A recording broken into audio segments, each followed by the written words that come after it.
Hello students, तो आज हम लोग पढ़ेंगे केमिकल इक्वेशंस क्या होती हैं, केमिकल रिएक्शंस क्या होती हैं और स्टोइकियोमेट्री।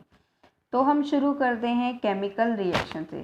सबसे पहले केमिस्ट्री के अंदर आपसे सबसे ज़्यादा पूछे जाने वाला क्वेश्चन यही रहेगा कि एक केमिकल रिएक्शन होती क्या है, उसको डिफ़ाइन कैसे करोगे आप लोग। ठीक है, तो जो भी हमें देखना है कि केमिकल रिएक्शन क्या होती है। केमिकल रिएक्शन जो होती है ना, उसके अंदर हम ये बोलेंगे केमिकल रिएक्शन के अंदर ओल्ड बॉन्ड, जो पुराने बॉन्ड होते हैं वो तो टूटते हैं रिएक्टेंट्स के, और प्रोडक्ट्स के अंदर नए बॉन्ड बन जाते हैं। क्या बोलेंगे हम? Old bonds are broken and new bonds are formed.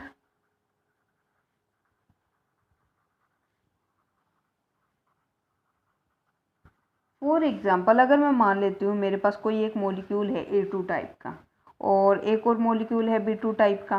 ठीक है, इससे मैंने एक यहाँ पे प्रोडक्ट बना है। अब इसको बनने के लिए, ए बी को बनने के लिए सबसे पहले क्या करना पड़ेगा? पहले तो ए और ए के बीच के इस बॉन्ड को टूटना पड़ेगा, बी और बी के बीच के इस बॉन्ड को टूटना पड़ेगा, तभी जाके तो ए और बी के ये फ्री होंगे और तभी जाके तो ये बॉन्ड बनाएंगे। ठीक है, तो इसका मतलब क्या है, जो ओल्ड बॉन्ड्स है वो तो टूटे हैं और नए बॉन्ड्स यहाँ पे फॉर्म हुए हैं, तो उसको हम बोलते हैं केमिकल रिएक्शन है वो। ठीक है, अब देखो इसके लिए अब मैंने क्या कर दिया, इनको सिंबल से रिप्रेजेंट कर दिया। लेकिन अगर मैं ऐसा करती, पूरा पूरा एलिमेंट्स का नाम लिखती, तो कितनी मुश्किल होती। जैसे कि अगर मैं बोलूँ कि हाइड्रोजन का मॉलिक्यूल और ऑक्सीजन का मॉलिक्यूल मिलके वाटर बना रहा है, ठीक है, तो मेरे को पूरा लिखना पड़ता है। जैसे कि अगर मैं लिखने लगूँ, मेरे को क्या लिखना पड़ता? Hydrogen molecule plus oxygen molecule give rise to water molecule. ठीक है, अब इसमें मुझे ना तो ये पता चल रहा है कि कितने हाइड्रोजन के मॉलिक्यूल थे जिन्होंने रिएक्ट किया है, कितने ऑक्सीजन के मॉलिक्यूल थे जिन्होंने रिएक्ट किया, और हमारे पास कितना वाटर के मॉलिक्यूल्स बने हैं। तो इन्हीं चीज़ों को एक्सप्लेन करने के लिए, इन्हीं चीज़ों को बहुत ही एफिशिएंट तरीके से लिखने के लिए हम इनको केमिकल रिएक्शंस की फॉर्म में लिखते हैं। ठीक है, अब देखो, अब इसी चीज़ को अगर मैं केमिकल रिएक्शन की फॉर्म में लिखने लगूँ तो मैं कैसे लिखूँगी? H2 है और जो O2 है, हमें क्या दे रहे हैं? वाटर दे रहे हैं। ओके, तो अब देखो, अब मैंने क्या किया, यहाँ पे H2O2 और वाटर लिख दिया। कितने इजी तरीके से हो गया, हम देख के पहचान जाएंगे, हमें इतना लंबा लिखना नहीं पड़ेगा। और दूसरी इंपॉर्टेंट बात क्या है, अब मुझे यहाँ पे क्या करना पड़ेगा? अब मैं देखती हूँ यहाँ पे दो हाइड्रोजन के एटम है, दो ऑक्सीजन के एटम है। यहाँ पे हाइड्रोजन तो बैलेंस है, लेकिन यहाँ पे ऑक्सीजन है, वो क्या है, वो यहाँ पे एक है और यहाँ पे दो है। ठीक है, तो ये ऐसा नहीं होना चाहिए। अब ऐसा क्यों नहीं होना चाहिए? क्योंकि मैंने आपको पढ़ाया है कंजर्वेशन ऑफ मास का लॉ। ठीक है, लॉ ऑफ कंजर्वेशन ऑफ मास आप लोगों ने पढ़ा है, तो उसके अकॉर्डिंग क्या था? मास can neither be created nor be destroyed. ठीक है, मतलब क्या है, जितना आप रिएक्टेंट में मास लोगे प्रोडक्ट भी उतना ही मिलेगा। लेकिन हम यहाँ पे क्या देख रहे हैं कि यहाँ पे ऑक्सीजन तो दो थे, लेकिन यूज दो ऑक्सीजन हुए हैं और बन एक ऑक्सीजन रहा है। तो मुझे क्या करना पड़ेगा? मेरे को इसको बैलेंस करना पड़ेगा। ठीक है, तो बैलेंसिंग क्यों की जाती है? बैलेंसिंग की जाती है law of conservation of mass को सेटिस्फाई करने के लिए। ठीक है, तो यहाँ पे क्या करना है, हमें इसको बैलेंस करना है। तो बैलेंस करने के लिए हाइड्रोजन तो दोनों इक्वल हैं, ऑक्सीजन को बैलेंस करना है हमें। ऑक्सीजन को बैलेंस करने के लिए यहाँ पे मैं क्या करूँगी, यहाँ पे 2 लगा दूंगी। ठीक है, तो 2 जब मैंने यहाँ पे ऐड किया तो यहाँ पे हाइड्रोजन जो है वो उसका बैलेंस बिगड़ गया। ठीक है, 2 2 ज़ा 4 होता है, यहाँ पे तो 2 ही है, तो मैं इसको, अब मेरे को इस वाले हाइड्रोजन को बैलेंस करना पड़ेगा, तो मैंने यहाँ पे भी 2 लगा दिया। अब देखते हैं, तो हमारे हाइड्रोजन भी बैलेंस है, रिएक्टेंट और प्रोडक्ट के अंदर ऑक्सीजन भी बैलेंस है। ठीक है, तो मैंने यहाँ पे क्या कर दिया, इनको बैलेंस कर दिया। और अगर कोई पूछे, बहुत इंपॉर्टेंट क्वेश्चन है ये, बिल्कुल बेसिक क्वेश्चन है कि हम केमिकल रिएक्शंस को बैलेंस करते ही क्यों हैं। हम इसीलिए बैलेंस करते हैं क्योंकि हमें law of conservation of mass को सेटिस्फाई करना है, according to which mass can neither be created nor be destroyed. तो अब यहाँ पे देखिए मैंने क्या किया, जब मैं सिंबल को यूज़ कर रही हूँ, अगर मैं सिंबल को यूज़ करती हूँ, ठीक है, तो ये मुझे क्या बताता है कि ये हाइड्रोजन का क्या है, एलिमेंट है। और अगर मैंने यहाँ पे अगर ये फॉर्मूला लिख दिया, तो फॉर्मूले का मतलब क्या है, यहाँ पे अगर मैं यहाँ पे वाटर भी लिखूँ तो मुझे पता चल जाएगा यहाँ क्या है, एक कंपाउंड है। ठीक है, अगर ऐसे कन्फ्यूज़न हो रही थी तो आपको, तो मतलब क्या है, हम इसको एक एलिमेंट क्या होता है, एक एलिमेंट क्या होता है उसको हम सिंबल से डिनोट कर सकते हैं, और एक कंपाउंड क्या होता है उसको हम फॉर्मूले से डिनोट कर सकते हैं। इसी तरीके से जो हमारा केमिकल इक्वेशन होता है ना, वो किसी केमिकल रिएक्शन को रिप्रेजेंट करता है। ठीक है, इसका मतलब ये है कि अगर मुझे केमिकल रिएक्शन को सिंबल्स और फॉर्मूले की फॉर्म में लिखना है तो मैं उसको केमिकल इक्वेशन बोल सकती हूँ। तो यहाँ पे इसकी डेफिनेशन क्या हो जाएगी, कोई अगर पूछ ले केमिकल इक्वेशन क्या होती है, तो मैं केमिकल इक्वेशन के लिए लिख सकती हूँ a brief representation of a chemical reaction in terms of symbols and formulae of the substances involved। मतलब जो सब्सटेंस से मिलके कोई केमिकल रिएक्शन हुई है उसको अगर मैं फॉर्मूले और अगर मैं सिंबल्स की फॉर्म में रिप्रेजेंट करती हूँ तो वो एक केमिकल इक्वेशन है। ठीक है, you need to understand this thing. अब क्या है, मैं इसका एग्जांपल ले सकती हूँ। फॉर एग्जांपल अगर मैं केमिकल रिएक्शन को रिप्रेजेंट करना चाहूँ कि सोडियम कार्बोनेट है और उसने सल्फ्यूरिक एसिड के साथ रिएक्ट किया और क्या बना लिया, यहाँ पे सोडियम सल्फेट बना लिया, कार्बन डाइऑक्साइड बना ली, वाटर बना लिया। तो इतना लंबा सेंटेंस बोलने के लिए या फिर लिखने के लिए भी, एक्सप्लेन करने के लिए मुझे बहुत ज़्यादा टाइम लग जाएगा, प्लस सामने वाले को इतना ज़्यादा माइंड में क्लियर नहीं होगा। तो इसीलिए हम जो भी केमिकल रिएक्शन होती है उसको हम केमिकल इक्वेशन की फॉर्म में लिखते हैं। ठीक है, अब जो कुछ मैंने बोला है उसको अगर मैं लिख के देखूँ तो बहुत क्लियर इमेज बनेगी हमारे माइंड में। जैसे कि मैंने बोला था कि सोडियम कार्बोनेट, ठीक है, तो सोडियम कार्बोनेट का फॉर्मूला होता है Na2CO3। ठीक है, ये कंपाउंड है। सोडियम कार्बोनेट ने किसके साथ रिएक्ट किया है, सल्फ्यूरिक एसिड H2SO4 के साथ रिएक्ट किया है और यहाँ से क्या बनाया, सोडियम सल्फेट बनाया है, Na2SO4 बनाया है, और साथ में कार्बन डाइऑक्साइड रिलीज की थी और साथ में ही वाटर यहाँ पे बना है एज ए प्रोडक्ट। तो यहाँ पे क्या हुआ है, अगर मैं किसी केमिकल रिएक्शन को सिंबल्स और फॉर्मूले की तौर पे अगर मैं रिप्रेजेंट करना चाहूँ तो वो बहुत कन्वीनियंट वे है और पूरी केमिस्ट्री के अंदर हम उसका यूज़ करते हैं। तो हम क्या करते हैं यहाँ पे केमिस्ट्री के अंदर केमिकल इक्वेशन और केमिकल रिएक्शंस को सिंबल्स और फॉर्मूले से रिप्रेजेंट करते हैं, ना कि हम थियरी लिखते हैं उसके लिए या फिर उसके लिए पूरी लाइन बोली जाती है। ठीक है, तो यहाँ पे हमारी जो केमिकल इक्वेशंस हैं बहुत ज़्यादा इम्पोर्टेंट हो जाती हैं लिखनी। तो अब हम पढ़ेंगे स्टोइकियोमेट्री क्या होता है। हमने क्या पढ़ा है, हमने सिंपल केमिकल रिएक्शन किसको बोलते हैं, केमिकल इक्वेशन क्या होती है वो हमने पढ़ा है। लेकिन अभी हमने देखा अगर मैं बोलूँ H2 प्लस में O2, अगर H2O यहाँ से दे रहा है तो यहाँ पे मुझे क्या करना पड़ेगा, law of conservation of mass को सेटिस्फाई करने के लिए इसको बैलेंस करना पड़ेगा। ठीक है, तो इसको बैलेंस करने के तरीके बहुत सारे हैं, अलग अलग बच्चा जो है वो अलग अलग तरीके यूज़ करेगा इसको बैलेंस करने के लिए। फॉर एग्जांपल मुझे क्या करना है, यहाँ पे ऑक्सीजन 1 और यहाँ पे ऑक्सीजन 2 है, तो अगर मैं यहाँ पे हाफ लगा दूँ, ठीक है, तो ये कैंसिल हो जाएगा, यहाँ पे एक ऑक्सीजन रह जाएगा, यहाँ पे भी एक ऑक्सीजन है, बैलेंस हो गई। ठीक है, लेकिन कोई और दूसरा बच्चा है वो क्या पता अलग तरीके से अपना माइंड यूज़ करे, यहाँ पे वो क्या कर सकता है, यहाँ पे वो ये कर सकता है कि यहाँ पे ऑक्सीजन को तो यहाँ पे 2 ही रखे वो, ठीक है, पहले यहाँ पे 2 लगाएगा और फिर यहाँ पे 2 लगाएगा। तो यहाँ से क्या हो जाता है, दोनों ही केसेस में हाइड्रोजन और ऑक्सीजन बैलेंस हैं। ये रिएक्शंस क्या हैं, बैलेंस्ड केमिकल रिएक्शंस हैं।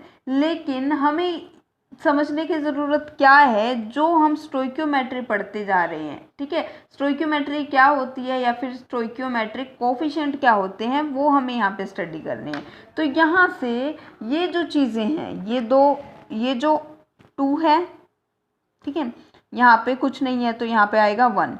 ओके, तो ये जो 2 है 1 है और ये जो 2 है ये क्या है, स्टोइकियोमेट्रिक कोफिशिएंट्स है। जैसे यहाँ पे कुछ नहीं है तो वहाँ पे 1 होता है, यहाँ पे 1 हाफ और यहाँ पे 1, ये भी क्या है, स्टोइकियोमेट्रिक कोफिशिएंट्स हैं। स्टोइकियोमेट्रिक कोफिशिएंट का मतलब क्या है, किसी बैलेंस्ड केमिकल रिएक्शन के अंदर जो उनके आगे लगे होते हैं, कि मतलब दो H2 जो हैं, दो मोलिक्यूल H2 के और एक मोलिक्यूल ऑक्सीजन का, उसने क्या दिया है, दो मोलिक्यूल वाटर के दिए हैं। तो ये जो 2 1 2 ये जो लगा हुआ है, ये हमारे क्या है, स्टोइकियोमेट्रिक।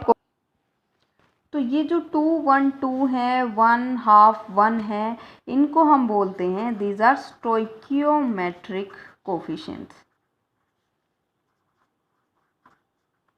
स्टोइकियोमेट्रिक कोफिशिएंट्स एक्चुअली क्या होते हैं, जो केमिकल रिएक्शन को बैलेंस करने के लिए यूज़ किए जाते हैं, उनको हम स्टोइकियोमेट्रिक कोफिशिएंट्स बोलते हैं, ऐसे ही बोल सकते हैं इसको। ये एक्चुअली क्या बताते हैं कि हमारे इंग्रेडिएंट्स बताते हैं। जैसे हम बोलते हैं ना कि हमने ये चीज़ बनानी, कोई फूड आइटम बनाना है, उसमें इतनी चीज़ ये लगेगी, इतनी चीज़ ये लगेगी, उससे जाके बनेगी ये फूड आइटम, ठीक है। जैसे कि चाय बनानी हो तब भी हम बोल देते हैं कि हाफ कप पानी लगेगा और हाफ कप ही दूध लगेगा और 2 टेबल स्पून जो है वो शुगर की लगेंगी। तो ऐसे ही जो रेसिपी होती है, जो इंग्रेडिएंट्स होते हैं, वो होते हैं स्टोइकियोमेट्रिक किसी भी केमिकल रिएक्शन के, ठीक है। तो ये क्या है, इंग्रेडिएंट्स हैं किसी भी केमिकल रिएक्शंस के। ओके, तो इतना समझ आया स्टोइकियोमेट्रिक कोफिशिएंट्स क्या होते हैं। ओके, और इसी चीज़ को हम बोलते हैं स्टोइकियोमेट्री। मतलब इस रिएक्शन की स्टोइकियोमेट्री क्या है, इस रिएक्शन की स्टोइकियोमेट्री है 1 हाफ 1 और 2 1 2। अब ये जो स्टोइकियोमेट्री है ना, ये बहुत इंपॉर्टेंट है, क्योंकि देखो अगर मैं आपको बोल दूँ कि जो मोलिक्यूल हैं, 2 मोलिक्यूल हाइड्रोजन के थे और 1 मोलिक्यूल ऑक्सीजन का रिएक्ट करवाओ, हमें 2 मोलिक्यूल वाटर के मिल जाएंगे। तो अब ये बहुत मुश्किल है, मोलिक्यूल तो दिखाई ही नहीं देता हमें, ठीक है। तो बहुत मुश्किल है कि मोलिक्यूल से डील करना, इसीलिए हम क्या करते हैं, जो हमने मोल पढ़ा है पिछली वीडियोस के अंदर, हम मोल कॉन्सेप्ट को यूज़ करेंगे, उसको मोल के टर्म्स में लिखेंगे, ठीक है। तो मैंने यहाँ पे क्या बोला, एक और अगर मैं केमिकल रिएक्शन ले लूँ तो मैं यहाँ से क्या बोल सकती हूँ, अगर मान लो नाइट्रोजन का एक मोलिक्यूल है, ठीक है, और हाइड्रोजन का मोलिक्यूल है, ठीक है, नाइट्रोजन का मोलिक्यूल है और 3 हाइड्रोजन के मोलिक्यूल हैं, मिलके यहाँ पे क्या बना रहे हैं, अमोनिया बना रहे हैं, ठीक है, NH3। तो यहाँ पे ये जो केमिकल रिएक्शन है, ये क्या है, बैलेंस्ड है। अगर मैं इसके आगे एक, ठीक है, कुछ नहीं है तो एक होता है उसके आगे, तो मैंने इसके स्टोइकियोमेट्रिक कोफिशिएंट्स देख लिए, 1 3 2 है इसके स्टोइकियोमेट्रिक कोफिशिएंट। तो यहाँ से मैं क्या बोल सकती हूँ कि 1 मोलिक्यूल ऑफ N2, ठीक है, और यहाँ पे 3 मोलिक्यूल्स ऑफ H2, उन्होंने क्या बनाया, 2 मोलिक्यूल ऑफ अमोनिया उन्होंने बनाया, NH3। ओके, तो ये सब चीज़ें ये मैंने लिख दिया मोलिक्यूल के टर्म में। अब मैं क्या कर सकती हूँ, क्या पता कोई और बच्चा हो जो और ज़्यादा अच्छे से बैलेंस करना चाहता हो, वो क्या करेगा, अगर इनका अमाउंट डबल कर देगा तो क्या लिखेगा, यहाँ से 2 molecule of N2 and 6 molecules of H2 give rise to 4 molecules of NH3, ठीक है, मतलब डबल कर दिया उसने अमाउंट। तो मतलब ऐसा नहीं है, हमें एक स्टैंडर्ड लेके चलना पड़ेगा, हम मोलिक्यूल से कोई भी केमिकल रिएक्शन से डील नहीं कर सकते। ओके, तो मैं यहाँ पे क्या करूँगी, मैंने बताया था आपको मोलिक्यूल्स के अंदर जब भी हम केमिस्ट्री के अंदर पढ़ते हैं, हमारे पास एक रेफरेंस होता है, क्या होता है, एक मोल होता है, ठीक है। एक मोल किसके इक्वल था, 6.022 इंटू 10⁻23 मोलिक्यूल्स के इक्वल था, ठीक है। यहाँ पे मोलिक्यूल्स की बात हो रही है तो मैं यहाँ पे मोलिक्यूल्स ही बोल दूँगी। तो मतलब क्या है, मैं यहाँ से बोल दूँगी, अब इसी नंबर को हम क्या बोलते हैं, एवोगैड्रो नंबर बोलते हैं, ठीक है। तो मैं यहाँ से बोल देती हूँ कि यहाँ से Na मोलिक्यूल मैंने लिए, इसी चीज़ को, इसी नंबर को हम एवोगैड्रो नंबर बोलते हैं। मैंने यहाँ पे बोला कि मैंने यहाँ पे एक एवोगैड्रो के इक्वल मोलिक्यूल लिए हैं, यहाँ से मैंने 3 है ना, तो मैं यहाँ से लिखूँगी 3 एवोगैड्रो नंबर के इक्वल मैंने मोलिक्यूल्स लिए हैं, ठीक है। यहाँ से 2 है ना, तो 2 एवोगैड्रो नंबर के मोलिक्यूल्स यहाँ पे बने हैं, ठीक है। तो अब Na की वैल्यू कितनी होती है, Na की वैल्यू होती है 6.022 इंटू 10⁻23, ठीक है। और यहाँ से मैं क्या लिख सकती हूँ, 6.022 इंटू 10⁻23 मोलिक्यूल्स ऑफ N2, और यहाँ पे क्या लिखूँगी, 3 into 6.022 into 10⁻23 molecules of H2 give rise to 2 into 6.022 into 10⁻23 molecules of ammonia. ठीक है, तो मैंने यहाँ पे इनको इस एवोगैड्रो नंबर के फॉर्म में भी लिख दिया। अब चौथा तरीका क्या हो सकता है किसी भी चीज़ को लिखने का, मुझे यहाँ पे पता है 1 मोल जो होता है वो इसके इक्वल होता है, तो क्यों ना डायरेक्ट मैं इतना लंबा लिखने की बजाय मैं डायरेक्टली इसको 1 मोल लिख दूँ। ठीक है, ईजी भी रहेगा। यहाँ से मैं क्या लिख सकती हूँ, ये किसके इक्वल है, 1 मोल के, तो यहाँ से बोलूँगी 1 mole of N2 and 3 mole of H2 give rise to 2 moles of ammonia. ठीक है, देखो कितना इजी हो गया। तो यहाँ से ये अलग अलग फॉर्म्स है किसी केमिकल रिएक्शन को रिप्रेजेंट करने के लिए। ठीक है, तो अगर स्टोइकियोमेट्री आपको बतानी हो किसी भी चीज़ की, किसी भी केमिकल इक्वेशन की, तो आप मॉलिक्यूल्स की फॉर्म में भी बता सकते हो। ठीक है, उसको एवोगैड्रो नंबर ऑफ मॉलिक्यूल्स की फॉर्म में भी बता सकते हो, वैल्यू लिख के भी बता सकते हो, और मोल्स की फॉर्म में हम लिखते हैं, ये सबसे इम्पोर्टेंट तरीका है। ठीक है, तो इसके जो प्रॉब्लम्स आती है स्टोइकियोमेट्रिक कोफिशिएंट से रिलेटेड या फिर स्टोइकियोमेट्री से रिलेटेड, तो वो सारी चीज़ों पे ही पूछी जाती है, मोल्स मॉलिक्यूल्स वगैरह पे, तो हमें सारी चीज़ों का पता होना चाहिए।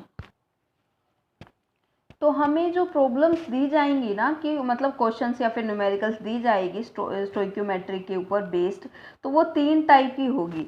सबसे पहले तो क्या होगी, जिसके अंदर मास मास रिलेशनशिप होगा। मास मास रिलेशनशिप का मतलब क्या होगा, इस टाइप के न्यूमेरिकल्स में, इस टाइप के क्वेश्चंस में आपको एक रिएक्टेंट का मास दे दिया जाएगा, ठीक है, या फिर एक प्रोडक्ट का मास दे दिया जाएगा और दूसरे का आपको कैलकुलेट मतलब करना पड़ेगा, ऐसे पूछा जाएगा आपसे। ठीक है, दूसरा क्या हो सकता है, मास वॉल्यूम रिलेशनशिप पूछ सकता है आपसे। मतलब क्या है, इस टाइप की प्रॉब्लम में आपको या तो मास या फिर वॉल्यूम एक रिएक्टेंट या फिर एक प्रोडक्ट का दिया जाएगा और दूसरे का आपको कैलकुलेट करना होगा। तीसरे टाइप की प्रॉब्लम्स आपसे पूछी जा सकती हैं volume volume relationships, volume volume relationship. इसके अंदर आपको वॉल्यूम दिया जाएगा या तो एक किसी रिएक्टेंट का या फिर किसी प्रोडक्ट का, और आपको दूसरी चीज़ कैलकुलेट करनी पड़ेगी। तो हमें अलग अलग टाइप की प्रॉब्लम्स मिलेंगी। अब ये कैसा करना है, मैं आपको प्रॉब्लम्स के तौर पे सोल्व करके दिखा दूंगी, और आपको जो भी क्वेश्चंस दिए जाएंगे आपको सोल्व करके मुझे वापस फीडबैक देना है। तो यहाँ पे ये जो न्यूमेरिकल है, ये जो क्वेश्चन है, ये बिल्कुल पहली कैटेगरी का है जिसमें हम मास और मास रिलेशनशिप की बात करेंगे। क्वेश्चन क्या है, what mass of copper oxide will be obtain by heating 12.35 gram of copper carbonate. मतलब क्या है, आपने कॉपर कार्बोनेट का 12.35 ग्राम हीट किया है और आपसे पूछ रखा है कि आपको कितना कॉपर ऑक्साइड मिलेगा वहाँ से। तो सबसे पहले आपको ये प्रॉब्लम सॉल्व करने के लिए सबसे पहले केमिकल रिएक्शन पता होनी चाहिए, क्या होती है क्या नहीं होती। ये हमें बचपन से सिखा दिया जाता है, कॉमन केमिकल रिएक्शन क्या होती हैं, किसको मतलब कौन रिएक्टेंट्स होंगे और उससे प्रोडक्ट क्या बनेगा। ठीक है, तो अब ये जो केमिकल रिएक्शन होती है ना, इस वाली ये जो रिएक्शन हुई है, इसके लिए केमिकल रिएक्शन क्या रहेगी, हमें कॉपर कार्बोनेट दे रखा है। कॉपर कार्बोनेट का फॉर्मूला होता है CuCO3। फिर उसने बोला है उसको हीट करना है, हीट का सिंबल ये होता है। उससे मिलके हमें क्या मिलेगा, कॉपर ऑक्साइड, एक तो उसने आपको दे ही रखा है, ठीक है, और दूसरा हमें मिलती है कार्बन डाइऑक्साइड। तो ये बहुत बेसिक केमिकल रिएक्शन है। कोई बात नहीं, अगर आपको केमिकल रिएक्शंस पहले से नहीं आते तो जैसे जैसे केमिस्ट्री में आगे बढ़ोगे आपको आने लग जाएंगे, कोई प्रॉब्लम वाली बात नहीं है। तो ये आपको रिएक्शन दे रखी है। तो ये पूछ रखा है आपसे, ये पूछ रखा है कि कॉपर ऑक्साइड का कितना मास हमें मिलेगा अगर हम 12.35 ग्राम कॉपर कार्बोनेट का जलाते हैं तो। ठीक है, तो हमें क्या दे रखा है, सबसे पहले तो इस ऐसे प्रॉब्लम्स को सॉल्व करने के लिए हमें जो एटॉमिक मास होता है, एटॉमिक मास पता होना चाहिए, जिसके साथ साथ हम मोलिकुलर मास कैलकुलेट करेंगे। तो एटॉमिक मास जो यहाँ पे अगर मैं देखूँ कॉपर का होता है 63 के अराउंड 63.5 होता है। तो सबसे पहले मैं इसका मोलिकुलर मास कैलकुलेट करूँगी। 63.5 होता है कॉपर का, कार्बन है एक, ठीक है, तो कार्बन का होता है 12, ऑक्सीजन का होता है 16, ठीक है, 16 3 होता है 48। तो यहाँ पे हो गया। अगर मैं इसको कैलकुलेट करती हूँ तो ये हो जाएगा 123.5 ग्राम हो जाएगा ये। ओके। ऐसे ही मेरे को यहाँ पे कॉपर ऑक्साइड का करना है। CO2 से हमें कुछ लेना देना नहीं है क्योंकि हमसे सिर्फ कॉपर ऑक्साइड का पूछा गया है मास, ठीक है। तो ये डायरेक्टली मास मास रिलेशनशिप वाला क्वेश्चन हो गया, ठीक है। मास दे रखा और मास ही पूछ रखा है। तो कॉपर का जो होता है कितना होता है 63.5 होता है एटॉमिक मास। ऑक्सीजन का कितना होता है, एक ऑक्सीजन का 16 होता है। तो यहाँ से क्या हो जाएगा 79.5 ग्राम।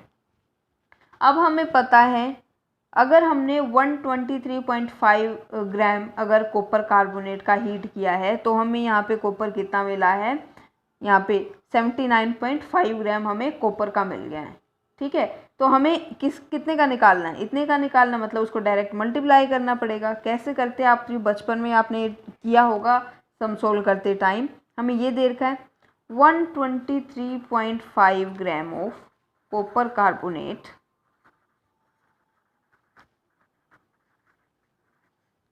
अपॉन हीटिंग गिव कॉपर, कितना कॉपर मिला है हमें 79.5 ग्राम मिला है, ठीक है। आपको इस ऑक्सीजन से कुछ लेना देना नहीं है, आप इस पे पूरे पे ही ध्यान रखोगे, ठीक है, क्योंकि था तो साथ में ये भी, तो आप डायरेक्ट इसको यहाँ पे लिख सकते हो। फिर 1 के अराउंड लिख सकते हैं कि 1 gram of copper carbonate give copper कितना होगा, ये उसके डिवाइड में आ जाता है 79.5 डिवाइडेड बाय 123.5, ठीक है। किसमें आया है, ग्राम के अंदर आया है।